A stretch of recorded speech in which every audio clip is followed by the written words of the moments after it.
கடகம் ராசிக்கான குரு பெயர்ச்சி பலன்கள். ராசியில் செவ்வாய், தைரிய வீரிய ஸ்தானத்தில் கேது, சுகஸ்தானத்தில் சந்திரன், அஷ்டமஸ்தானத்தில் சனி, பாக்கியஸ்தானத்தில் ராகு, சுக்கிரன், புதன், தொழில் ஸ்தானத்தில் சூரியன், லாபஸ்தானத்தில் குரு இதயம் என்னும் கடலிலிருந்து அமுதமொழி பேசி அனைவரையும் தன் வசப்படுத்தும் கடகராசி அன்பர்களே, திருமணமானவர்களுக்கு குடும்பத்தில் ஒற்றுமை கூடும். குரு எந்த வகையிலும் நன்மையை மட்டுமே தருவார். அரசாங்க அதிகாரிகளின் அனுகூலமான செயல்கள் உங்களுக்கு தேவையான சமயத்தில் கிடைக்கும். பூமி தொடர்பான விற்பனை தொழில் வாய்ப்புகளை பெற்றவர்கள் சுமாரான அளவில் லாபம் பெறுவார்கள். மருத்துவம் சார்ந்த தொழில் வகையில் புதிய மூலதனங்கள் எதையும் இப்போது முதலீடு செய்ய வேண்டாம். விவசாய தொழில் புரிபவர்கள் புதிய பயிர் வாய்ப்பு முறைகளை புகுத்தாமல் பழைய பாசன முறைகளையே பின்பற்றுங்கள். சாகசமான விளையாட்டு பயிற்சிகளை மேற்கொள்பவர்கள் பாதுகாப்பு விதிமுறைகளை தவறாமல் கடைபிடிக்க வேண்டும். காவல்துறை, எல்லை பாதுகாப்பு, இராணுவம் போன்றவற்றில்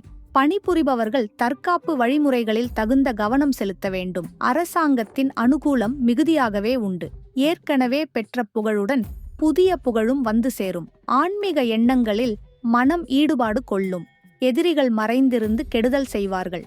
கவனமுடன் இருந்தால் வெற்றி பெறலாம். நண்பர்களின் உதவி நன்மை பயக்கும். ஆயுள் அபிவிருத்தி பெற நல்ல பழக்க வழக்கங்களையும் தெய்வ வழிபாட்டையும் கடைபிடிப்பதுடன் தான தர்மம் செய்ய வேண்டும். தந்தை வழி சார்ந்த உறவினர்களால் தேவையான உதவிகள் கிடைக்கும். தொழில் வாய்ப்புகளில் போட்டி, பொறாமைகள் குறுக்கீடு செய்யும்.